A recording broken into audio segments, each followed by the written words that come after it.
നമ്മുടെ ഈ episode problem of human rights in ancient India എന്നുള്ളതാണ്.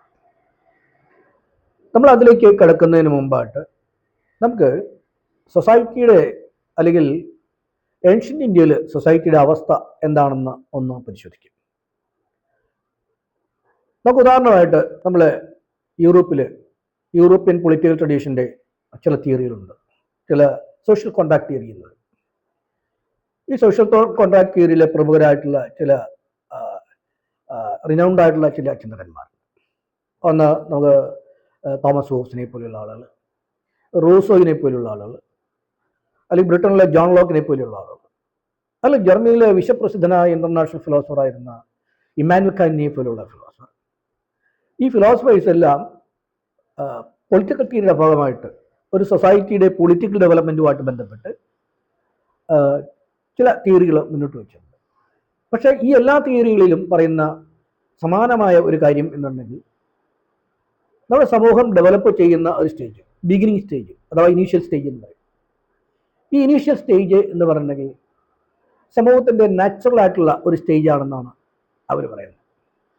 നാച്ചുറൽ ആയിട്ടുള്ള സ്റ്റേജ് എന്നുണ്ടെങ്കിൽ പ്രത്യേകമായിട്ടുള്ള ഭരണക്രമങ്ങളോ പ്രത്യേകമായിട്ടുള്ള സിവിലൈസേഷനോ പ്രത്യേകമായിട്ടുള്ള പ്രോബ്ലംസുകളൊന്നും ഇല്ലാതെ ഇരിക്കുന്ന വളരെ നാച്ചുറലായിട്ട് മനുഷ്യൻ ജീവിക്കുന്ന ഒരു സ്റ്റേജ്.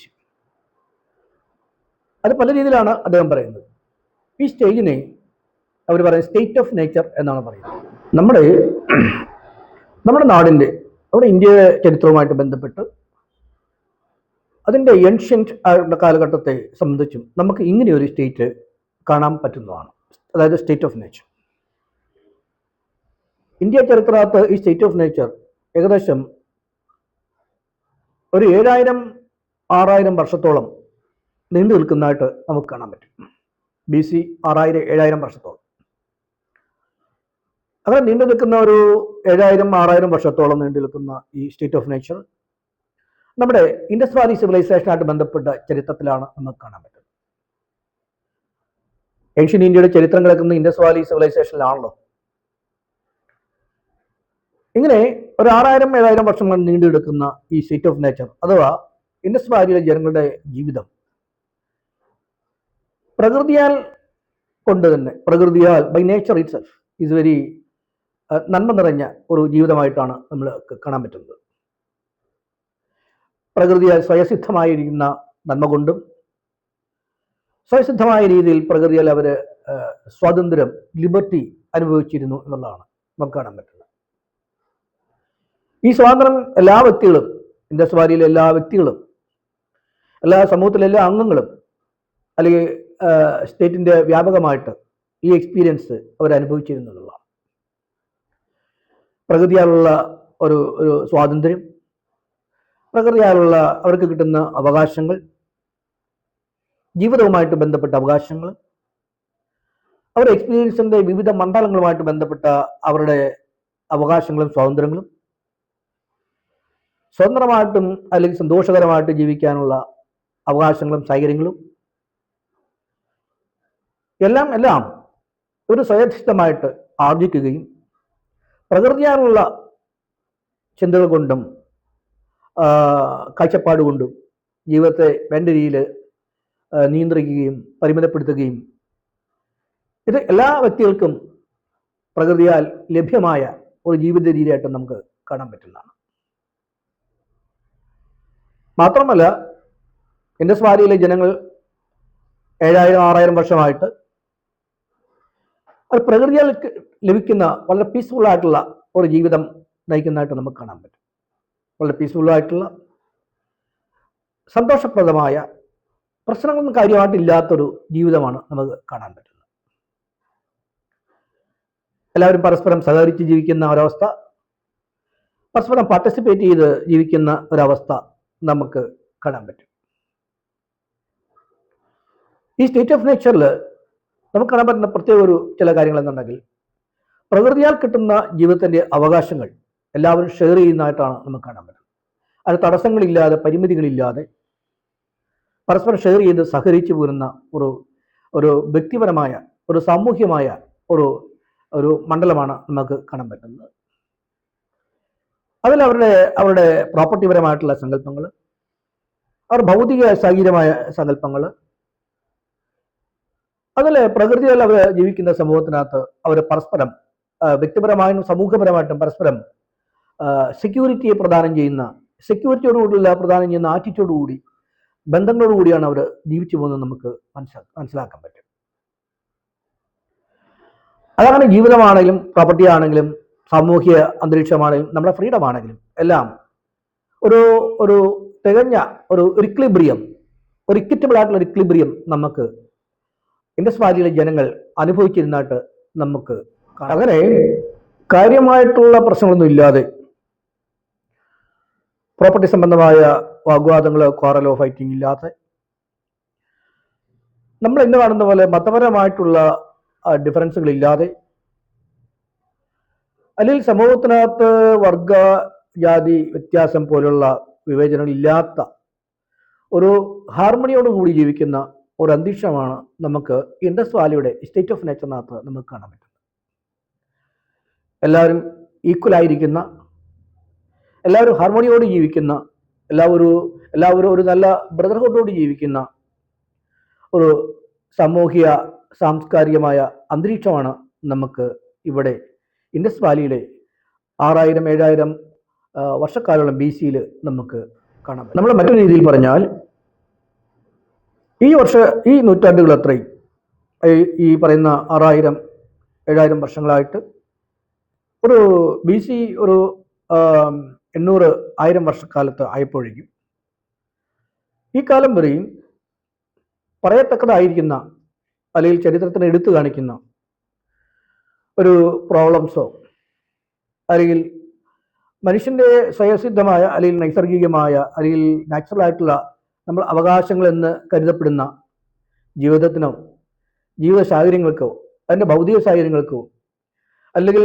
സെക്യൂരിറ്റി പോലുള്ള പ്രശ്നങ്ങൾക്കോ വ്യക്തിക്കോ സമൂഹത്തിനോ പ്രശ്നങ്ങളില്ലാത്ത, ഹാർമണിക്ക് പ്രശ്നങ്ങളില്ലാത്ത ഒരു ഇക്വിലിബ്രിയം മെയിൻറ്റെയിൻ ചെയ്തിരുന്ന ഒരു സ്റ്റേറ്റ് ഓഫ് നേച്ചറാണ് നമ്മൾ ഈ പറയുന്ന BC ഏകദേശം 800-700 കാലം വരെ നമുക്ക് കാണാൻ പറ്റും. ഇതിനിടയിലാണ് നമ്മുടെ സ്റ്റേറ്റ് ഓഫ് നേച്ചറിൻ്റെ, ഇൻഡസ് വാലിയുടെ സ്റ്റേറ്റ് ഓഫ് നേച്ചറിനെ അതിൻ്റേതായിട്ടുള്ള തനതായ നാച്ചുറലായ ഹാർമണിയെയും അതിൻ്റെ ഇക്വിലിബ്രിയത്തെയും അതിൻ്റെ പീസ്ഫുള്ളായ അന്തരീക്ഷത്തെയും തകർത്തുകൊണ്ട് ഏകദേശം BC 1500 ശേഷം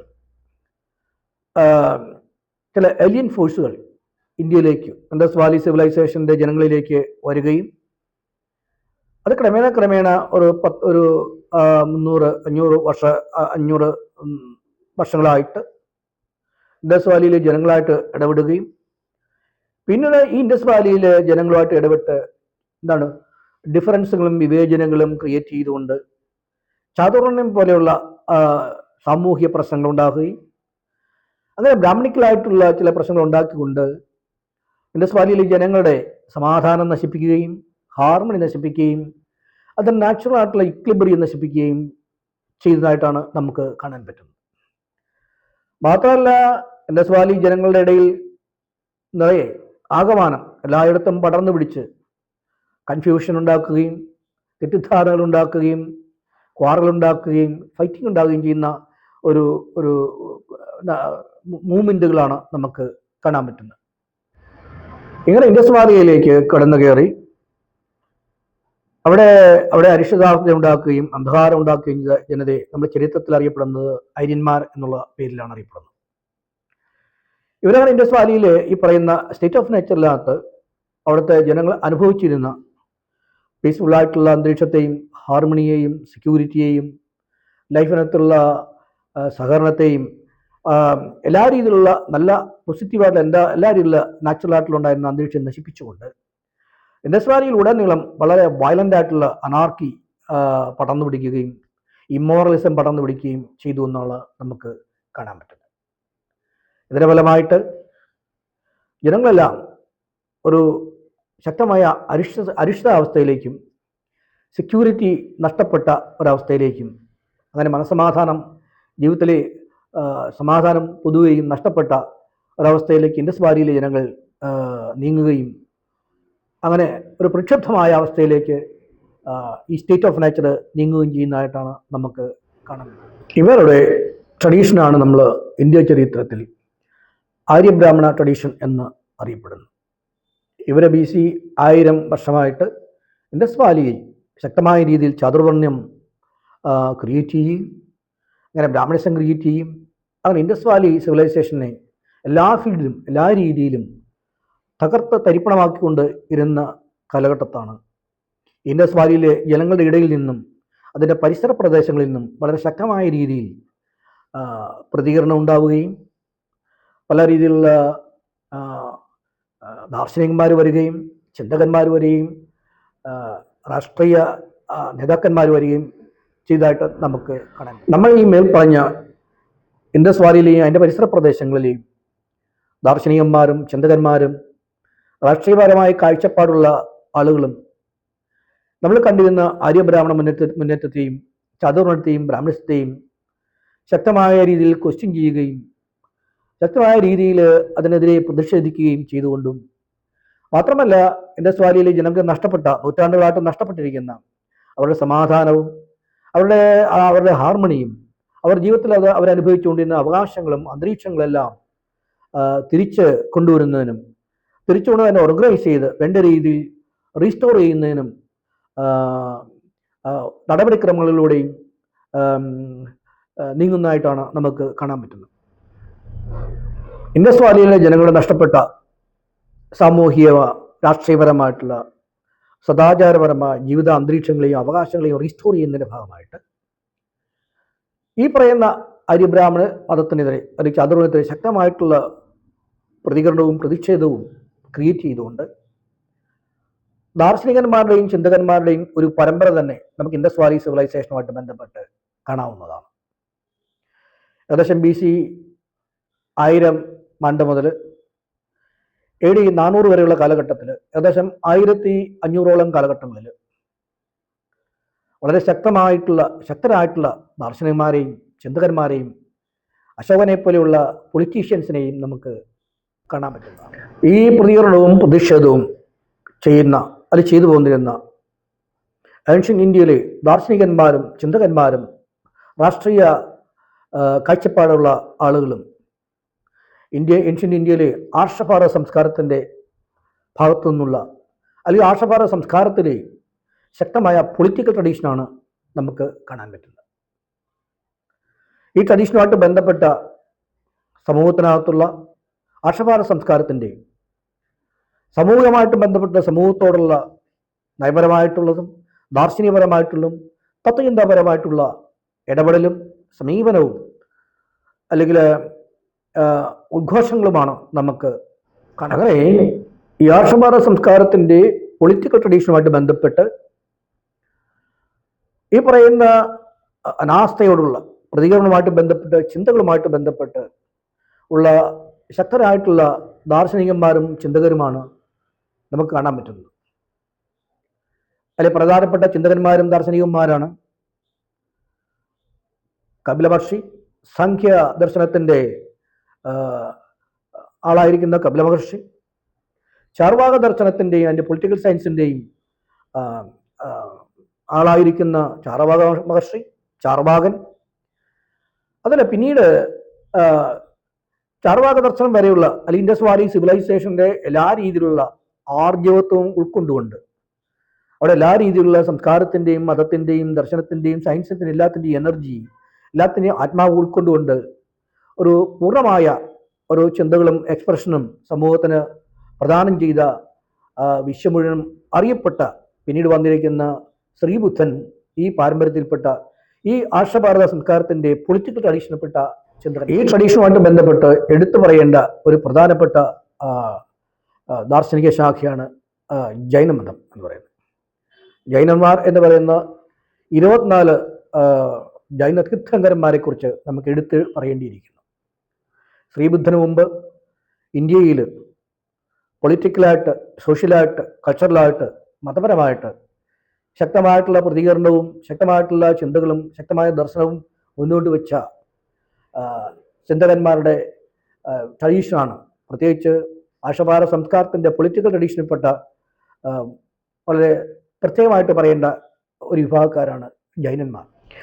ഈ ദാർശനികന്മാർ നമ്മൾ നേരത്തെ പറഞ്ഞിരിക്കുന്ന ഭാരത്തെ അല്ലെങ്കിൽ ഇൻഡസ് വാലി സിവിലൈസേഷനെ ശിഥിലമാക്കിക്കൊണ്ടിരിക്കുന്ന, അതിൽ അനാർക്കി മോറലിസം പടർന്നു പിടിച്ച് അവിടുത്തെ ജനങ്ങളെ നശിപ്പിച്ചുകൊണ്ടിരുന്ന, അതായത് അരിക്ഷതാവസ്ഥയും അന്ധകാരവും ക്രിയേറ്റ് ചെയ്തിരുന്ന ആര്യബ്രാഹ്മണ ട്രഡീഷനെതിരെ ശക്തമായിട്ട് പ്രതികരിക്കുകയും ശക്തമായിട്ട് സംസാരിക്കുകയും ശക്തമായ രീതിയിൽ ജനങ്ങളായിട്ട് ഇടപെടുകയും അങ്ങനെ ജനങ്ങളുമായിട്ട് ബന്ധപ്പെട്ട നിരന്തരം സമ്പർക്കത്തിലൂടെയും പ്രഭാഷണങ്ങളിലൂടെയും ഇടപെടലിലൂടെയും ജനങ്ങളെ വേണ്ട രീതിയിൽ റീസ്റ്റോർ ചെയ്യുകയും അവരുടെ പ്രതീക്ഷകളെയും സ്വപ്നങ്ങളെയും അവരുടെ കാഴ്ചപ്പാടിനെയെല്ലാം റീസ്റ്റോർ ചെയ്തുകൊണ്ട് ജനങ്ങളെ ഒരു എലൈറ്റ്മെന്റിലേക്ക്, ഒരു സ്റ്റേറ്റ് ഓഫ് എലൈറ്റ്മെന്റിലേക്ക് നയിച്ച ശക്തരായിട്ടുള്ള ദാർശനികന്മാരും ചിന്തകന്മാരും രാഷ്ട്രീയക്കാരുമാണ് നമ്മൾ ഈ പറഞ്ഞിരിക്കുന്ന ദാർശനികന്മാർ. അത് അവർ ജനങ്ങളുടെ, ഇൻഡസ് വാലിയിലെയും പരിസര പ്രദേശം ജനങ്ങളുമായിട്ട് ബന്ധപ്പെട്ട എല്ലാ ഫീൽഡിലും, എല്ലാ മേഖലയായിട്ട് ബന്ധപ്പെട്ട വിഷയങ്ങളെക്കുറിച്ചും അവർ ദർശനങ്ങൾ നൽകുകയും അവർ പ്രഭാഷണം നടക്കുകയും അവരായിട്ട് ഇടപെട്ട് കാര്യങ്ങൾ ചർച്ച ചെയ്യുകയും അങ്ങനെ ജനങ്ങളെ ഒരു സമഗ്രമായ, ഒരു ദാർശനികമായ, ചിന്താപരമായിട്ടുള്ള ഒരു ഫിലോസഫിയുടെ പദ്ധതിയിലേക്ക് എല്ലാവരെയും ഒരു എൻലൈറ്റ്മെന്റ്, സ്റ്റേറ്റ് ഓഫ് എൻലൈറ്റ്മെന്റിലേക്ക് എല്ലാ ഇന്ത്യക്കാരെയും നയിക്കുന്നതായിട്ട് നമുക്ക് ചരിത്രത്തിനകത്ത് കാണാൻ പറ്റും. ഈ ദാർശനികന്മാർ ചാർവാകനെ പോലെയുള്ള ആളുകളും കപിലിനെ പോലെയുള്ള ആളുകളും ബുദ്ധനെ പോലെയുള്ള ദീക്ഷണാശാലിയായിട്ടുള്ള ദാർശനികന്മാരും മനുഷ്യൻ്റെ സർവ്വ മേഖലകളുമായിട്ട് ബന്ധപ്പെട്ട് അവർ സംസാരിക്കുകയുണ്ടായിട്ടുണ്ട്. സമൂഹത്തിലെ വ്യക്തിയുടെ കാര്യങ്ങളും സമൂഹത്തിൻ്റെ കാര്യങ്ങളും രാജ്യത്തിൻ്റെ കാര്യങ്ങളും വ്യക്തിയും സമൂഹവും രാജ്യവുമായിട്ട് ബന്ധപ്പെട്ട എല്ലാ കാര്യങ്ങളും, സദാചാരപരമായ കാര്യങ്ങൾ, അതുപോലെ സാമ്പത്തികമായ കാര്യങ്ങൾ, സാമൂഹ്യമായ കാര്യങ്ങൾ, രാഷ്ട്രീയപരമായ കാര്യങ്ങൾ, വ്യക്തിയുടെയും സമൂഹത്തിൻ്റെയും രാജ്യത്തിൻ്റെയും രക്ഷാപരമായ കാര്യങ്ങൾ, ഇങ്ങനെയുള്ള എല്ലാ വ്യക്തിയും സമൂഹമായിട്ട് ബന്ധപ്പെട്ട എല്ലാ മേഖലകളിലും സംസാരിക്കുകയും ദർശനം നൽകുകയും ജനങ്ങളായിട്ട് ഇടപെടുകയും ചെയ്തിരിക്കുന്ന ദാർശനികന്മാരാണ് നമുക്ക് ഏൻഷ്യൻ്റ് ഇന്ത്യ ചരിത്രത്തിൽ കാണാൻ പറ്റും. പിന്നീട് ഈ ദാർശനികന്മാർക്ക് ശേഷം ഇൻഡസ് വാലിയിലും അതിൻ്റെ പരിസര പ്രദേശങ്ങളിലുമായിട്ട് വന്നിരിക്കുന്ന പൊളിറ്റിക്കലായിട്ട് താല്പര്യമുള്ള, അതിന് കഴിവുള്ള ആളുകൾ, അശോകനെ പോലെയുള്ള ആളുകൾ ഈ ദാർശനികന്മാരുടെ ഫിലോസഫി, അതിലെ പ്രധാനപ്പെട്ട തത്വങ്ങളെയും പ്രിൻസിപ്പിൾസിനെയും കാഴ്ചപ്പാടിനെയും ദർശനത്തെയും വേണ്ട രീതിയിൽ ക്രമീകരിക്കുകയും ഏകോപിപ്പിക്കുകയും വേണ്ട രീതിയിൽ ഓർഗനൈസ് ചെയ്തെടുക്കുകയും ചെയ്തതായിട്ട് നമുക്ക് കാണാൻ പറ്റും.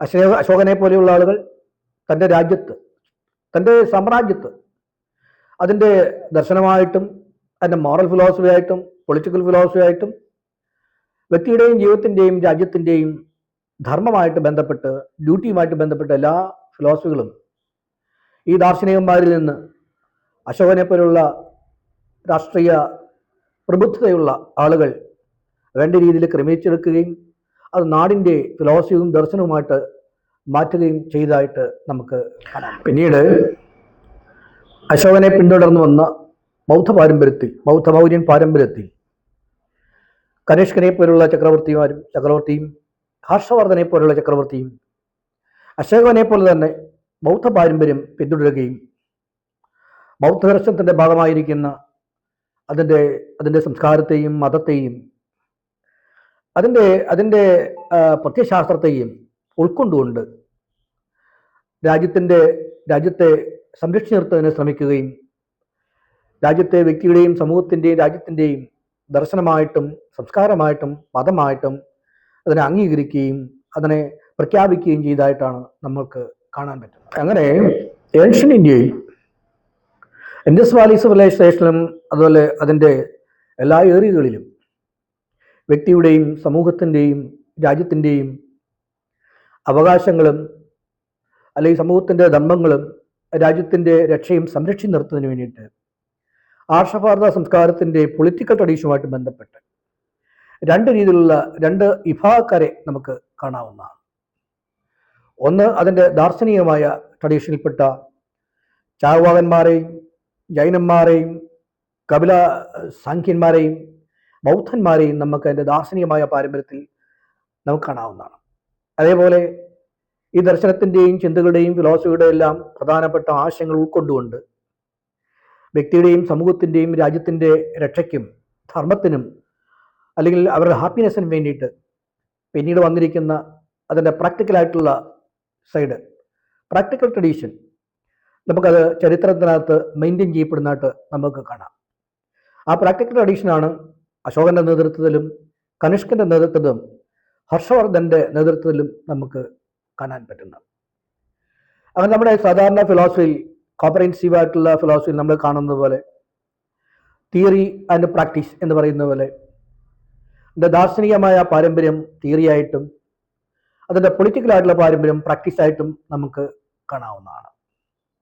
അങ്ങനെ ഇന്ത്യയിൽ ആർഷഭാരത സംസ്കാരത്തിൻ്റെ പൊളിറ്റിക്കൽ ട്രഡീഷൻ്റെ ഒരു കോംപ്രിഹെൻസീവായിട്ടുള്ള ഒരു സിസ്റ്റം ഓഫ് ദ ഫിലോസഫി നമുക്ക് ഈ ബൗദ്ധ മൗര്യൻ പാരമ്പര്യത്തിലും ഈ പറയുന്ന അശോകൻ്റെ പിന്നീട് കനിഷ്കൻ്റെ ഹർഷവർദ്ധൻ്റെ പാരമ്പര്യത്തിലും നമുക്ക് കാണാവുന്നതാണ്. ഇവരുടെ ഉദ്ദേശം എന്ന് പറയുന്നെങ്കിൽ ഇന്ത്യയുടെ ആദ്യകാലം മുതൽ ഇന്ത്യയിലുള്ള അല്ലെങ്കിൽ ഇൻഡസ് വാലി സിവിലൈസേഷനുമായി ബന്ധപ്പെട്ട വ്യക്തികളുടെയും സമൂഹത്തിൻ്റെയും രാജ്യത്തിൻ്റെയും സമാധാനവും സന്തുലിതാവസ്ഥയും അവകാശങ്ങളും ഹാർമണിയും അതുപോലെ സഹകരണവും എല്ലാം ഉറപ്പിച്ചു നിർത്തുകയും അങ്ങനെ സമൂഹത്തിൻ്റെയും രാജ്യത്തിൻ്റെയും വ്യക്തിയുടെയും സംരക്ഷണവും അവരുടെ ക്ഷേമവും ഐശ്വര്യവും കാത്തുസൂക്ഷിക്കുകയുമാണ് ഈ പാരമ്പര്യത്തിൻ്റെ പ്രധാനപ്പെട്ട ഉദ്ദേശം. ഇന്ത്യയുടെ ആർഷഭാരത സംസ്കാരത്തിൻ്റെ ഏറ്റവും ശക്തമായ ട്രഡീഷനാണ് അതിൻ്റെ പൊളിറ്റിക്കൽ ദർശനവും അതിൻ്റെ പൊളിറ്റിക്കലായിട്ടുള്ള പ്രാക്ടീസ്.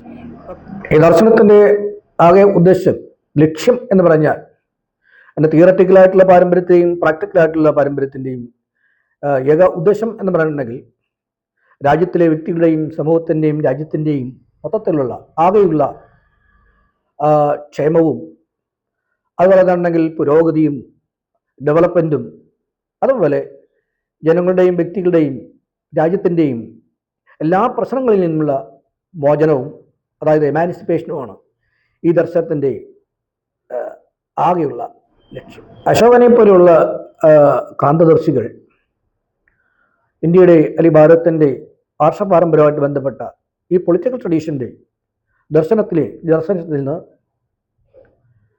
സമൂഹത്തിലെ വ്യക്തിക്കും സമൂഹത്തിനും രാജ്യത്തിനും വേണ്ടിയിരിക്കുന്ന അതിൻ്റെ വെൽഫെയറിനും അതിൻ്റെ പുരോഗതിക്കും അതിൻ്റെ ഡെവലപ്മെൻറ്റ്സിനും അതിൻ്റെ എൻലൈറ്റ്മെൻറ്റിനും അതിൻ്റെ മനുഷ്യൻ്റെ എല്ലാ രീതിയിലുള്ള പ്രശ്നങ്ങളിൽ നിന്നുള്ള മോചനത്തിലേക്കുമായിട്ട് അശോകനെ പോലെയുള്ള രാഷ്ട്രീയ നേതാക്കന്മാർ നമ്മൾ നേരത്തെ പറഞ്ഞിരിക്കുന്ന പൊളിറ്റിക്കലായിട്ടുള്ള ദാർശനിക പാരമ്പര്യത്തിൽ നിന്ന് അല്ലെങ്കിൽ ആ ദർശനത്തിൽ നിന്ന് മനുഷ്യന് ആവശ്യമായ ചില പ്രത്യേകമായ തത്വങ്ങളും കാഴ്ചപ്പാടുകളും ഫിലോസഫികളും റെഡ്യൂസ് ചെയ്തെടുത്തതായിട്ട് നമുക്ക് കാണാൻ പറ്റുന്നതാണ്.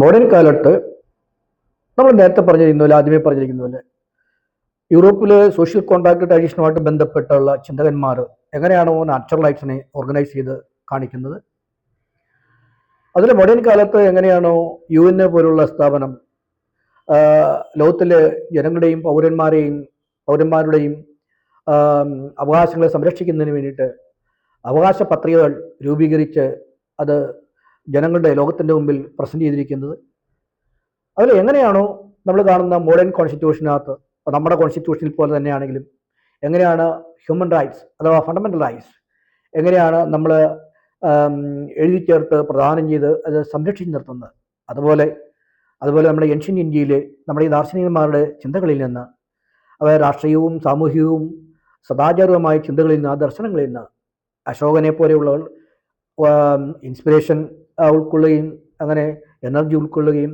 ആ ദർശനങ്ങളിൽ നിന്ന് നമ്മൾ നേരത്തെ പറഞ്ഞിരിക്കുന്ന പോലെ മോഡേൺ കാലത്തെ മനുഷ്യൻ്റെ അവകാശങ്ങളുടെ സങ്കല്പങ്ങൾ പോലെ തന്നെ തൻ്റെ രാജ്യത്തെ ഏൻഷ്യൻ ഇന്ത്യയുടെ ജനങ്ങളുടെ വ്യക്തികളുടെയും സമൂഹത്തിൻ്റെയും രാജ്യത്തിൻ്റെയും വെൽഫെയറും പുരോഗതിയും ഡെവലപ്മെൻറ്റും എൻലൈറ്റ്മെൻറ്റും അതുപോലെ എല്ലാ പ്രശ്നങ്ങളിലുള്ള എമാൻസിപ്പേഷനും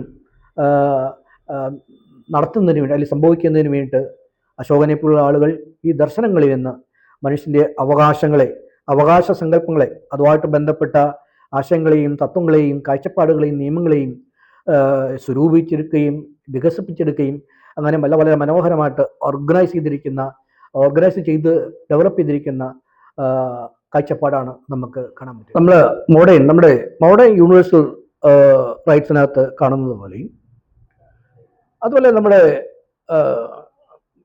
ലോകം മുഴുവനുള്ള കോൺസ്റ്റിറ്റ്യൂഷനകത്ത്, ഡെമോക്രാറ്റിക് കോൺസ്റ്റിറ്റ്യൂഷനകത്ത് നമ്മൾ കാണുന്നത് പറയും മനുഷ്യൻ്റെ അവകാശങ്ങളെക്കുറിച്ചുള്ള സങ്കല്പങ്ങൾ ഈ ബൗദ്ധ മൗര്യൻ പീരീഡിൽ വളരെ വ്യക്തമായിട്ട് അവർ കണ്ടിരുന്നു എന്നുള്ളതാണ്.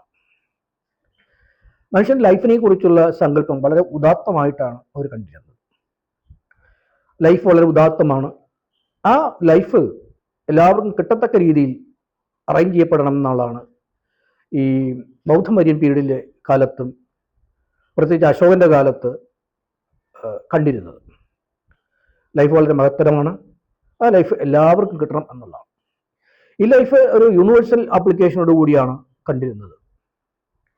വ്യക്തിക്കും സമൂഹത്തിനും രാഷ്ട്രത്തിനും അത് യൂണിവേഴ്സലായിട്ട് അക്സെപ്റ്റബിൾ ആയ രീതിയിൽ തന്നെ എല്ലാവർക്കും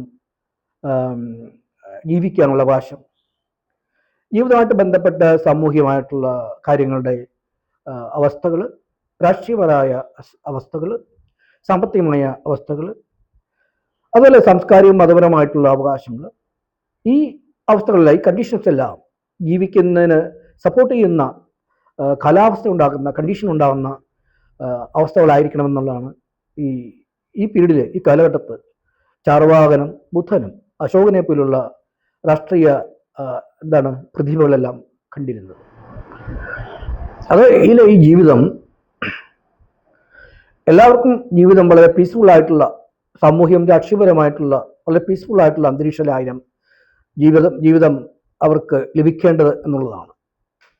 മാത്രമല്ല എല്ലാവരും സമൂഹത്തിനകത്ത് ഈക്വലായിട്ട് പെരുമാറുകയും, ഇക്വാലിറ്റി പ്രിൻസിപ്പിൾ വളരെ പ്രധാനപ്പെട്ട ഒരു പ്രിൻസിപ്പിളായിട്ടാണ് കാണുന്നത്. എല്ലാവരും ഈക്വൽ ആണെന്ന് ഉള്ളൊരു യൂണിവേഴ്സൽ പ്രിൻസിപ്പിൾസ്, അതനുസരിച്ചുള്ള ആറ്റിറ്റ്യൂഡും ഇടപെടലും റിലേഷനും വേണമെന്നുള്ളതാണ് ഈ ബൗദ്ധമൗര്യൻ പീരീഡും പ്രത്യേകിച്ച് അശോകൻ്റെ കാലത്ത് കണ്ടിരുന്നത്. അങ്ങനെയുള്ള ആ ഇക്വാലിറ്റിയോടുകൂടിയ അല്ലെങ്കിൽ ആ സമാധാനപരമായ ജീവിതത്തിന് എല്ലാവർക്കും സംരക്ഷണവും, എല്ലാവർക്കും അതുപോലെ തന്നെ എല്ലാ രീതിയിലും സമൂഹത്തിൻ്റെയും രാഷ്ട്രത്തിൻ്റെയും സപ്പോർട്ടും ഉണ്ടാകണമെന്നുള്ളതാണ് കണ്ടിരുന്നതായിട്ട് നമുക്ക് കാണാൻ പറ്റും. എല്ലാവരും ഈക്വലായിരിക്കണം. അതെന്നുണ്ടെങ്കിൽ എല്ലാവരും സഹോദരന്മാരെ, അതായത് ഫ്രാറ്റേണിറ്റി എന്ന് പറഞ്ഞ പ്രിൻസിപ്പിൾ അശോകൻ്റെ രാഷ്ട്രത്തിൽ എല്ലായിടത്തും വർക്ക് ചെയ്യണമെന്ന് അശോകൻ ആഗ്രഹിച്ചിരുന്നു. അതായത് ഒരു യൂണിവേഴ്സലായിട്ടുള്ള സാഹോദര്യം, അതുപോലെ യൂണിവേഴ്സലായിട്ടുള്ള ഫ്രണ്ട്ഷിപ്പ് എല്ലാവർക്കും ഉണ്ടാവണം സമൂഹത്തിനകത്ത്. അതുപോലെ എല്ലാവരും പരസ്പരം ഒരു പരിഗണനയോടുകൂടി, അതർ റിഗാർഡിങ്ങിനോടുകൂടി ഒരു കോംറേഡ്ഷിപ്പ് പരസ്പരം എല്ലാവർക്കും ഉണ്ടാവണമെന്ന് ഈ പറയുന്ന ദാർശനികന്മാരും രാഷ്ട്രീയക്കാരും കണ്ടിരുന്നതായിട്ട് നമുക്ക് ഇവരുടെ കാലഘട്ടത്ത് നമുക്ക് വായിച്ച് എടുക്കാവുന്നതാണ്. ഇതോടുകൂടി തന്നെ മനുഷ്യൻ ഒരു റാഷണൽ ബീയിങ് ആയതുകൊണ്ട്, അതായത് അവൻ്റെ ബേസിക് നേച്ചർ ഒരു റാഷണൽ കോൺഷ്യസോടു കൂടി ആയതുകൊണ്ട് വ്യക്തിയെയും സമൂഹത്തെയും അവൻ്റെ ചുറ്റുപാടുകളെയും ബാധിക്കുന്ന പ്രശ്നങ്ങളെക്കുറിച്ച് അവൻ എപ്പോഴും ക്വസ്റ്റ്യൻ ചെയ്യുകയും അല്ലെങ്കിൽ അതുമായിട്ട് ബന്ധപ്പെട്ട് ചിന്തിക്കുകയും ചുറ്റുപാടുള്ള ജനങ്ങളുമായിട്ടും രാഷ്ട്രമായിട്ടും സമൂഹമായിട്ടും സംസാരിക്കുകയും കമ്മ്യൂണിക്കേറ്റ് ചെയ്യുകയും അതുപോലെ ആ വിഷയങ്ങൾക്ക് ഒരു സൊല്യൂഷൻ കണ്ടെത്തുന്നതിലേക്ക് വേണ്ടിയിട്ടുള്ള നടപടിക്രമങ്ങളൊക്കെയും എല്ലാവരും എപ്പോഴും പ്രതിജ്ഞാബദ്ധരും അതുപോലെ എല്ലാവരും ഒരു സമർപ്പണ ബോധത്തോടുകൂടി ജീവിക്കണമെങ്കിൽ ഇടപെടുകയും ചെയ്യണമെന്നാണ് അശോകൻ വീണ്ടും വീണ്ടും അദ്ദേഹത്തിൻ്റെ കാലത്ത് ജനങ്ങളോട് ഉദ്ഘോഷിച്ചുകൊണ്ട്. മറ്റൊരു പോയിന്റ്, അതിൽ ഏറ്റവും പ്രധാനപ്പെട്ട ഒരു കൺസെപ്റ്റ് എന്നുണ്ടെങ്കിൽ ധർമ്മസങ്കല്പത്തെക്കുറിച്ചുള്ള കൺസെപ്റ്റാണ്. ബുദ്ധൻ തൻ്റെ ജീവിതത്തിനകത്ത് സമൂഹമായിട്ട് ബന്ധപ്പെട്ട് ഇൻഡസ് വാലി സിവിലൈസേഷനിലെയും ബൗദ്ധ മൗര്യൻ പീരീഡിലെയും കാലഘട്ടത്ത് ഉണ്ടായിരുന്ന പ്രത്യേക ബുദ്ധൻ്റെ ദർശനങ്ങളിൽ നമ്മൾ കാണുന്ന ധർമ്മസങ്കല്പത്തിന് വളരെയധികം പ്രാധാന്യം കൊടുത്തിട്ടുള്ളതാണ് നമുക്ക് കാണാൻ പറ്റുന്നത്. ധർമ്മസങ്കല്പം എന്നുണ്ടെങ്കിൽ വ്യക്തിയുടെ ജീവിതത്തിനകത്തും ഒരു ഫാമിലിയുടെ ജീവിതത്തിനകത്തും സമൂഹത്തിൻ്റെ ഓരോ ജീവിതത്തിനകത്തും ഒരു രാഷ്ട്രത്തിൻ്റെതായിട്ടുള്ള എല്ലാ ജീവിതത്തിനകത്തും നമുക്ക് ധർമ്മസങ്കല്പം വളരെ ശക്തമായിട്ട് നിലനിൽക്കുന്നതായിട്ട് നമുക്ക് കാണാൻ പറ്റും. ഈ ധർമ്മസങ്കല്പം നമ്മൾ സാധാരണ മോഡേൺ ഇംഗ്ലീഷ് ടെർമിനോളജി ഉപയോഗിച്ച് പറയുകയാണെങ്കിൽ ജസ്റ്റിസ് എന്ന് പറയുന്ന സങ്കല്പത്താണ്. ഈ ജസ്റ്റിസ് എന്ന് പറയുന്ന വ്യക്തിക്കും അല്ലെങ്കിൽ സമൂഹത്തിനും രാഷ്ട്രത്തിനും അതൊരു ഇൻ്റർനാഷണൽ ലെവലിൽ തന്നെ അല്ലെങ്കിൽ ഒരു യൂണിവേഴ്സൽ ലെവലിൽ തന്നെ വളരെ ഉദാത്തമായ സങ്കല്പമായിട്ടാണ് നമുക്ക് കാണാൻ പറ്റുന്നത്. അത് മനുഷ്യൻ്റെ വെൽഫെയറിലേക്കും അത് വ്യക്തിയുടെയും സമൂഹത്തിൻ്റെയും രാഷ്ട്രത്തിൻ്റെ പുരോഗതി, ഡെവലപ്മെൻറ്റ്, അതുപോലെ അവരുടെ എല്ലാ രീതിയിലുള്ള എമാനിസിപ്പേഷൻ, എൻലൈറ്റ്മെൻറ്റ്, അതുപോലെ അവൻ്റെ നോളജ് ആൻഡ് ഡെവലപ്മെൻറ്റ്, അല്ലെങ്കിൽ അവൻ ജീവിക്കുന്ന കമ്മ്യൂണിറ്റിയുടെ ഇൻ്റഗ്രിറ്റിയും അല്ലെങ്കിൽ യൂണിറ്റിയും മറ്റു രീതിയിലുള്ള സെക്യൂരിറ്റിയുള്ള സംവിധാനങ്ങൾ, ഇതെല്ലാം ഈ ധർമ്മസങ്കല്പത്തിനകത്ത് വരുന്നതായിട്ട് നമുക്ക് കാണാൻ പറ്റും. അതുപോലെ ധർമ്മസങ്കല്പം അഥവാ ജസ്റ്റിസ് എന്ന് പറയുന്നുണ്ടെങ്കിൽ ഒരു വളരെ ഓൾറൗണ്ട് ആയിട്ടുള്ള ഒരു സങ്കല്പമാണ്. വ്യക്തിയുടെയും സമൂഹത്തിൻ്റെയും രാഷ്ട്രത്തിൻ്റെയും ഇക്കണോമിക്കലായിട്ടുള്ള വെൽഫെയർ, സാമൂഹികമായിട്ടുള്ള വെൽഫെയർ, രാഷ്ട്രീയമായിട്ടുള്ള വെൽഫെയർ, എല്ലാ രീതിയിലുള്ള വെൽഫെയറും ആകെ ഒരു പൂർണ്ണമായ സങ്കല്പത്തോടുകൂടി വർക്ക് ചെയ്യണമെന്നുള്ളതാണ് ബുദ്ധൻ പറഞ്ഞിരുന്നത്. ഇത് തന്നെയാണ് അശോകൻ തൻ്റെ ധർമ്മശാസ്ത്രങ്ങളിൽ വീണ്ടും വീണ്ടും പറയുകയും അത് ലോകമാകമാനം പ്രചരിപ്പിക്കുകയും ചെയ്തുകൊണ്ട് നമ്മൾ പറഞ്ഞിരിക്കുന്ന പോലെ മനുഷ്യൻ്റെ അവകാശങ്ങളെക്കുറിച്ചുള്ള എല്ലാ സങ്കല്പങ്ങളും മനുഷ്യൻ ദൃഢമായിട്ട് ഹൃദയത്തോട് ചേർത്ത് പിടിക്കുകയും അതിൽ ധർമ്മസങ്കല്പങ്ങളും അഥവാ നീതിസങ്കല്പങ്ങളും വ്യക്തിയും സമൂഹവും രാഷ്ട്രവും വളരെ സ്ട്രോങ് ആയിട്ട് അതിനെ ചേർത്ത് പിടിക്കുകയും അങ്ങനെ ഓരോ വ്യക്തിയും സമൂഹവും രാഷ്ട്രവും ഈ വിഷയങ്ങൾക്ക് ഈ ദോഷങ്ങൾ വരാതെ, അല്ലെങ്കിൽ നമ്മൾ പറയും പോലെ അവകാശങ്ങൾക്കും ധർമ്മത്തിനും ദോഷങ്ങൾ വരാതെയും തടസ്സങ്ങൾ വരാതെയും അതിനെ വേണ്ട രീതിയിൽ എല്ലാവരും ചിന്തിച്ചുകൊണ്ടും സംസാരിച്ചുകൊണ്ടും സഹകരിച്ചുകൊണ്ടും ഒരു സഹകരണത്തോടുകൂടി വ്യക്തിയും സമൂഹവും രാഷ്ട്രവും മുന്നോട്ട് നീങ്ങണം എന്നുള്ളതാണ് ബുദ്ധനെ പോലെയുള്ളതും അശോകനെ പോലെയുള്ള ആളുകൾ പറഞ്ഞിരിക്കുന്നത്.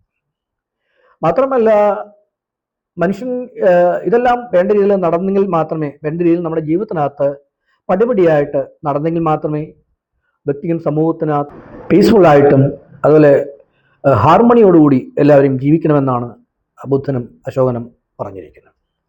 കൂടാതെ വ്യക്തികൾ സമൂഹത്തിനകത്തും അതുപോലെ എന്നുണ്ടെങ്കിൽ അവരുടെ പ്രാക്ടിക്കലായിട്ടുള്ള ജീവിതത്തിനകത്തും, അതായത് അവൻ എന്തെല്ലാം കാര്യങ്ങൾ ഫീൽഡിൽ ചെയ്യുന്നു സമൂഹത്തിലും രാഷ്ട്രത്തിലും അല്ലെങ്കിൽ മറ്റ് ജീവിതത്തിൻ്റെ എല്ലാ മേഖലകളിലും പല മേഖലകളിലും അവൾ എന്തെല്ലാം ചെയ്യുന്നു, ഈ മേഖലകളിലെല്ലാം മനുഷ്യനും സമൂഹവും ശരിയായ രീതിയിലുള്ള മൊറാലിറ്റി പാലിക്കണം എന്നുള്ളതാണ് ബുദ്ധനും അശോകനും വീണ്ടും വീണ്ടും ആളുകളെ പറഞ്ഞ് ബോധ്യപ്പെടുത്തുകയും ധരിപ്പിച്ചുകൊണ്ടിരിക്കുകയും ചെയ്യും. അതുപോലെ ബുദ്ധനും അശോകനും വീണ്ടും വീണ്ടും പറയുന്ന മറ്റൊരു കാര്യം എന്നുണ്ടെങ്കിൽ സമൂഹത്തിൽ മനുഷ്യൻ എപ്പോഴും വിജിലൻ്റ് ആയിരിക്കണം എന്നുള്ളതാണ്.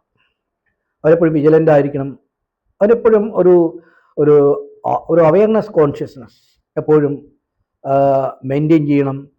അവൻ്റെ ചുറ്റുപാടുകളെക്കുറിച്ച് എപ്പോഴും ബോധവാനായിരിക്കണം. മാത്രമല്ല അവൻ ഒരു വ്യക്തിയും സമൂഹവും പരസ്പരം സർവീസ് മൈൻഡോടുകൂടിയ, അതായത് സാമൂഹ്യ സന്നദ്ധതയോടുകൂടി ജീവിക്കണമെന്നാണ് അശോകനും ബുദ്ധനും പറയുന്നത്. സാമൂഹ്യ സേവന സന്നദ്ധത വേണം. അതുപോലെ സമൂഹമാണെങ്കിലും രാഷ്ട്രമാണെങ്കിലും പരസ്പരം സഹകരിക്കുകയും പരസ്പരം സന്നദ്ധമായിട്ട് പെരുമാറുകയും അങ്ങനെ ഒരു അവരുടെ റൂൾസും കണ്ടീഷനും സമൂഹത്തിനകത്ത് എപ്പോഴും മെയിൻറ്റെയിൻ ചെയ്യണമെന്നാണ് ഈ ബുദ്ധൻ്റെ കാലത്ത്, പ്രത്യേകിച്ച് അശോകൻ്റെ കാലത്ത് രാഷ്ട്ര നിർമ്മാണത്തിൻ്റെ ഭാഗമായിട്ട് അദ്ദേഹം അങ്ങനെ രാഷ്ട്ര നിർമ്മാണത്തിൻ്റെ ഭാഗമായിട്ട് ബുദ്ധനും ഉണ്ടാകുന്ന ദാർശനികന്മാരിൽ നിന്ന് രൂപപ്പെടുത്തിയിരിക്കുന്ന സാമൂഹ്യ സങ്കല്പം, രാഷ്ട്രസങ്കല്പം, ധർമ്മസങ്കല്പം എന്നിവയുടെ പ്രചാരണത്തിന് വേണ്ടിയിട്ട് അദ്ദേഹം ഭിക്ഷുക്കളുടെ കൗൺസിലുകൾ വിളിച്ചു കൂട്ടുകയും അതുപോലെ സാധാരണക്കാരായിരിക്കുന്ന സാധാരണക്കാരുടെ മീറ്റിങ്ങുകൾ വിളിച്ചു കൂട്ടുകയും അങ്ങനെ ഭിക്ഷുക്കളുടെ സഹായത്തോടു കൂടിയും സാധാരണക്കാരുടെ സഹായത്തോടെയും സഹകരണ സംഘങ്ങൾ വഴിയും, അതായത് ഇവർ ഒരുമിച്ച് ചേർന്നിരിക്കുന്ന സഹകരണ സംഘങ്ങൾ വഴിയും രാജ്യത്തിലുടനീളം ബുദ്ധൻ്റെ ധർമ്മസങ്കല്പത്തെ അല്ലെങ്കിൽ രാജ്യരക്ഷയെ നടപ്പിലാക്കുന്നതിന് വേണ്ടിയിട്ട് അദ്ദേഹം ബൗദ്ധവികാരങ്ങൾ സ്ഥാപിക്കുന്നതിന് ആജ്ഞകൾ നൽകുകയും അങ്ങനെ ബൗദ്ധവികാരങ്ങളിലൂടെ സമൂഹത്തെയും രാഷ്ട്രത്തെയും സേവിക്കുന്നതിന് വേണ്ടിയിട്ടുള്ള അവസരങ്ങളും മെത്തേഡും ടെക്നിക്കുകളും അദ്ദേഹം നിരന്തരം ഉപദേശിക്കുകയും ചെയ്തു. അങ്ങനെ ഭിക്ഷുക്കളുടെ നേതൃത്വത്തിൽ ഈ ബൗദ്ധ വികാരങ്ങളുടെയും അതുപോലെ തന്നെ ജനങ്ങളുടെ സഹകരണത്തോടു കൂടി സമൂഹത്തിൻ്റെ വിദ്യാഭ്യാസത്തിന് വേണ്ടിയിട്ടും പുരോഗതിക്ക് വേണ്ടിയിട്ടും എല്ലാ ബൗദ്ധ വികാരങ്ങളോടുകൂടി ചേർന്ന് സ്കൂളുകൾ സ്ഥാപിക്കുകയും അതെന്നുണ്ടെങ്കിൽ കോളേജ് നിലവാരം, നമ്മൾ ഇന്ന് കാണുന്ന കോളേജ് യൂണിവേഴ്സിറ്റി നിലവാരം പോലെയുള്ള ഏകദേശം 25ഓളം സർവകലാശാലകൾ ബുദ്ധൻ്റെ അല്ലെങ്കിൽ അശോകൻ്റെ രാജ്യത്ത് അദ്ദേഹം വിവിധ കേന്ദ്രങ്ങളിലായി സ്ഥാപിക്കുകയും അതിൽ ചരിത്രത്തിൽ നമ്മൾ അറിയപ്പെടുന്ന ചില സർവകലാശാലകളായിരിക്കുന്ന വിക്രമശില, അതുപോലെ നളന്ദ, തക്ഷശില, ഇതെല്ലാം വളരെ ചുരുക്കം പേരുകൾ മാത്രമാണ്. ഏകദേശം 25ഓളം സർവകലാശാലകൾ ബുദ്ധന്റെ സാമ്രാജ്യത്തിൽ അല്ലെങ്കിൽ അശോകന്റെ സാമ്രാജ്യത്തിൽ എല്ലായിടത്തും ജനങ്ങളുടെ വിദ്യാഭ്യാസത്തിനും ഉയർച്ചയ്ക്കും നന്മയ്ക്കും എമാൻസിപ്പേഷനും രാജ്യത്തിന്റെ പുരോഗതിക്കും വളർച്ചയ്ക്കും വേണ്ടി അദ്ദേഹം സ്ഥാപിച്ചതായിട്ടാണ് ചരിത്രത്തിൽ നമ്മൾ കാണുന്നത്. കൂടാതെ ബൗദ്ധമൗര്യൻ പീരീഡുമായിട്ട് ബന്ധപ്പെട്ട് അശോകന്റെ സാമ്രാജ്യത്തിൽ പ്രധാനമായിട്ടും വ്യക്തിയുടെയും സമൂഹത്തിൻ്റെയും രാഷ്ട്രത്തിൻ്റെയും സാമ്പത്തികമായ ഇക്കണോമിക് വെൽഫെയർ മെയിൻറ്റെയിൻ ചെയ്യുന്നതിന് ജനങ്ങൾക്ക് പല രീതിയിലുള്ള അവകാശങ്ങളും പല രീതിയിലുള്ള സാമ്പത്തികമായ സാഹചര്യങ്ങളും അശോകന്റെ രാജ്യത്തിൻ്റെ നിർമ്മാണവും നിലനിൽപ്പുമായിട്ട് ബന്ധപ്പെട്ട് അനുവദിച്ചിരുന്നതായിട്ട് നമുക്ക് കാണാൻ പറ്റും. ബുദ്ധിസ്റ്റുകൾ പൊതുവെ പ്രധാനമായിട്ടും സാമ്പത്തിക കാര്യങ്ങളിൽ വളരെ ശ്രദ്ധിച്ചിരുന്നതായിട്ട് നമുക്ക് കാണാൻ പറ്റും. സാമ്പത്തിക കാര്യങ്ങളിൽ അവർ കൂടുതൽ ഊന്നൽ കൊടുത്തിരുന്നത് ബിസിനസ് കാര്യങ്ങളിൽ ആണെന്ന് നമുക്ക് കാണാൻ പറ്റും. ബിസിനസ് കാര്യങ്ങൾ, മാർക്കറ്റിംഗ് കാര്യങ്ങൾ, ബാങ്കിങ് കാര്യങ്ങൾ, അതുപോലെ അഗ്രികൾച്ചറായിട്ടുള്ള കാര്യങ്ങൾ, അതുപോലെ സമൂഹത്തിനകത്ത് സാമ്പത്തികവും ധനപരമായിട്ടും സമൂഹത്തിൻ്റെ ഐശ്വര്യത്തിനും പ്രൊഡക്റ്റീവായിരിക്കുന്ന എല്ലാ കാര്യങ്ങളും നടപ്പിലാക്കുന്നതിനും ചെയ്യുന്നതിനും അതിനെ വ്യാപിപ്പിക്കുന്നുള്ള അവകാശങ്ങളും അവസരങ്ങളും കണ്ടീഷൻസും നിയമപരമായിട്ടും അല്ലെങ്കിൽ രാഷ്ട്രീയപരമായിട്ടും അശോകന്റെ സാമ്രാജ്യത്തിൽ അശോകന്റെ പിൻഗാമികളും ചെയ്തിരുന്നതായിട്ടാണ് നമുക്ക് ചരിത്രത്തിനകത്ത് കാണുന്നത്. അങ്ങനെ തൻ്റെ രാഷ്ട്രത്തെ ഒരു സമ്പൽ സമൃദ്ധമായ, ഒരു ഐശ്വര്യവത്തായ, ഒരു വളർന്ന് വികസിച്ച, സമാധാനത്തോട് ജനങ്ങൾ ജീവിക്കുന്ന, ഹാർമണിയോടുകൂടി ജനങ്ങൾ ജീവിക്കുന്ന, എല്ലാവർക്കും വെൽഫെയർ ഉള്ള ഒരു രാജ്യത്തിൽ എല്ലാ അവകാശങ്ങളോടും കൂടിയ ഒരു ജനതയാണ് നമുക്ക് കാണാൻ പറ്റുന്നത്. നമുക്ക് മോഡേൺ കോൺസ്റ്റിറ്റ്യൂഷൻ്റെ ടെർമിനോളജി അല്ലെങ്കിൽ മോഡേൺ ഹ്യൂമൻ റൈറ്റ്സിൻ്റെ കാഴ്ചപ്പാടിൽ നമ്മൾ പറയുന്നത് പോലെ എല്ലാ രീതിയിലുള്ള അവകാശങ്ങളും ഒരു ജനാധിപത്യ രാഷ്ട്രത്തിൽ നമ്മൾ കാണുന്ന എന്തെല്ലാം അവകാശങ്ങളുണ്ടോ അവകാശങ്ങളെല്ലാം അശോകന്റെ രാജ്യത്ത് ജനങ്ങൾക്ക് അദ്ദേഹത്തിൻ്റെ രാജ്യത്തിൻ്റെ സംവിധാനത്തിൽ നൽകിയിരുന്നു എന്നുള്ളതാണ് നമുക്ക് കാണാൻ പറ്റുന്നത്. അതുപോലെ രാജ്യരക്ഷാ കാര്യങ്ങളിൽ അശോകൻ പ്രത്യേകമായിട്ടുള്ള ഒരു ശ്രദ്ധ കേന്ദ്രീകരിച്ചിരുന്നു എന്നുള്ളതാണ്. വ്യക്തിയുടെ അവകാശങ്ങളും സംരക്ഷണവും പോലെ തന്നെ സമൂഹത്തിൻ്റെയും രാഷ്ട്രത്തിൻ്റെയും സംരക്ഷണവും അല്ലെങ്കിൽ അതിൻ്റെ ഓർഗനൈസേഷനായിട്ടുള്ള സെറ്റപ്പിൻ്റെ ഇൻറ്റഗ്രിറ്റിയും യൂണിറ്റിയും, അങ്ങനെ സമൂഹത്തിൻ്റെയും രാഷ്ട്രത്തിൻ്റെയും പൊതുവെയുള്ള ഒരു ഇൻ്റഗ്രേഷൻ ആയിട്ടുള്ള കാര്യങ്ങളെല്ലാം അതിൻ്റെ എല്ലാ രീതിയിലുള്ള വശങ്ങളെക്കുറിച്ചും അശോകൻ വളരെ ശ്രദ്ധിക്കുകയും ഇതെല്ലാം സമൂഹത്തിൻ്റെയും രാഷ്ട്രത്തിൻ്റെയും അവകാശമായി കണ്ടുകൊണ്ട് തന്നെ രാജ്യരക്ഷാ കാര്യങ്ങളിൽ വളരെയേറെ പ്രാധാന്യം നൽകുകയും ശ്രദ്ധ നൽകുകയും ചെയ്തിട്ടുണ്ടെന്നുള്ളതാണ് നമുക്ക് കാണാൻ പറ്റുന്നത്. അതുപോലെ അശോകൻ തൻ്റെ രാജ്യത്ത് എല്ലാ ജനങ്ങളുടെയും ആരോഗ്യകരമായ കാര്യങ്ങളിൽ വളരെ ശ്രദ്ധ പതിപ്പിച്ചിരുന്നതായിട്ടാണ് നമുക്ക് കാണാൻ പറ്റുന്നത്. അതിനുവേണ്ടി അദ്ദേഹം പ്രത്യേകമായിട്ടുള്ള പദ്ധതികളും സാമ്പത്തികമായ കാര്യങ്ങളും ഏർപ്പെടുത്തിയിരുന്നതായിട്ട് നമുക്ക് കാണാൻ പറ്റും. മനുഷ്യൻ്റെ ഭക്ഷ്യ സുരക്ഷ കാര്യങ്ങൾ വളരെ ശ്രദ്ധിച്ചിരുന്നതായിട്ട് നമുക്ക് കാണാൻ പറ്റും. ഭക്ഷ്യസുരക്ഷ ഏർപ്പെടുന്നതിന് വേണ്ടിയിട്ട്, അതിൻ്റെ സുരക്ഷതയ്ക്ക് വേണ്ടിയിട്ട് സമൂഹത്തിൽ അല്ലെങ്കിൽ സമൂഹത്തിനകത്ത് സാമ്പത്തികമായ കാര്യങ്ങളുടെ ഇടപെടലുകൾ, അതുപോലെ തന്നെ അഗ്രികൾച്ചറിൻ്റെ ശരിയായിട്ടുള്ള കൾട്ടിവേഷൻസ്, അതിൽ കൂടാതെ തന്നെ മനുഷ്യൻ്റെ ഹെൽത്തിനെ മെയിൻറ്റെയിൻ ചെയ്യുന്നതിന് വേണ്ടിയിട്ട് സമൂഹത്തിനകത്ത് ശരിയായ രീതിയിൽ പ്രവർത്തിക്കുന്ന ചികിത്സാ കേന്ദ്രങ്ങൾ, പ്രത്യേകിച്ച് ആയുർവേദം പോലുള്ള നമ്മുടെ ആർഷഭാരത സംസ്കാരത്തിൻ്റെ ഭാഗമായിട്ട് ഭാരതീയർ, പ്രത്യേകിച്ച് ബൗദ്ധമൗര്യൻ പീരീഡിൽ പ്രത്യേകിച്ച് ബുദ്ധിസ്റ്റുകൾ ഡെവലപ്പ് ചെയ്തിരിക്കുന്ന ആയുർവേദം പോലുള്ള കാര്യങ്ങൾ, അതിൻ്റെ ഹോസ്പിറ്റൽ, അതിൻ്റെ ചികിത്സകൾ, അത് ജനങ്ങളിലേക്ക് എത്തിച്ച് ജനങ്ങളുടെ ആരോഗ്യത്തെയും അവരുടെ ജീവിതത്തെയും അല്ലെങ്കിൽ അവരുടെ ജനങ്ങളെയും ആരോഗ്യവാന്മാരായിരിക്കുന്നതിനും ഹെൽത്തി ആയിരിക്കുന്നതിനും എല്ലാ രീതിയിലുള്ള സഹകരണങ്ങളും അശോകൻ ചെയ്തിരുന്നതായിട്ടാണ് നമുക്ക് കാണാൻ പറ്റുന്നത്.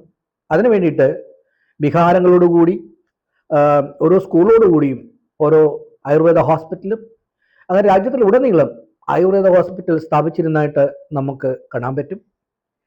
മനുഷ്യൻ്റെ ആരോഗ്യവും ചികിത്സയും മാത്രമല്ല, സഹജീവികളോടുള്ള സ്നേഹവും കരുണയും നമ്മൾ മെയിൻറ്റെയിൻ ചെയ്യുന്നതിനും അത് വളർത്തിയെടുക്കുന്നതിനും ചുറ്റുപാടുള്ള മൃഗങ്ങളെയും പക്ഷികളെയും അങ്ങനെ പ്രകൃതിയിൽ എന്തെല്ലാം ജീവജാലങ്ങളുണ്ടോ അതിനെല്ലാം ചികിത്സിക്കുന്നതിനും അതിനോട് കരുണയോടുകൂടി അവരുടെ രക്ഷയും അതിൻ്റെ വളർച്ചയും സംരക്ഷണവും വേണ്ട രീതിയിൽ പരിപാലിക്കുന്നതിന് വേണ്ടിയിട്ട് ആയുർവേദ ഹോസ്പിറ്റലിനോട് ചേർന്ന് തന്നെ വെറ്ററിനറി ഹോസ്പിറ്റലുകളും നടത്തി വരുന്നതായിട്ടാണ് നമുക്ക് കാണാൻ പറ്റുന്നത്.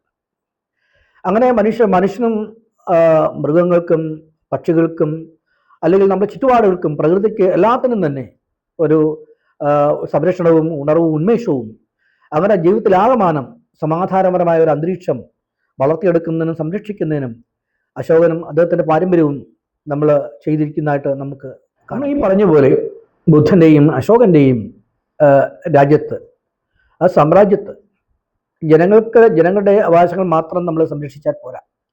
നേരെ മറിച്ച് നമ്മൾ മൃഗങ്ങളോടും പക്ഷികളോടും പ്രകൃതിയോട് തന്നെ നമ്മൾ സ്നേഹവും കരുണയും കാണിക്കണമെന്നും അതുകൊണ്ട് മനുഷ്യൻ്റെ അവകാശങ്ങൾ മാത്രമല്ല മൃഗങ്ങളുടെ അവകാശങ്ങളും പക്ഷികളുടെ അവകാശങ്ങളും പ്രകൃതിക്കും ചില അവകാശങ്ങളുണ്ട് എന്നുള്ള കാഴ്ചപ്പാടോടുകൂടി മനുഷ്യരെയും മൃഗങ്ങളെയും പക്ഷികളെയും പ്രകൃതിയെ ഒരു സന്തുലനാവസ്ഥയിൽ കണ്ടുകൊണ്ട് ഒരു ഇക്കോളജിക്കൽ എൻവയോൺമെൻ്റൽ സിസ്റ്റത്തെ മെയിൻറ്റെയിൻ ചെയ്തുകൊണ്ട് മുന്നോട്ട് പോകുന്ന ഒരു ആദർശത്തോടു കൂടിയുള്ള അവകാശ സങ്കല്പങ്ങളാണ് ബുദ്ധൻ്റെയും അശോകൻ്റെയും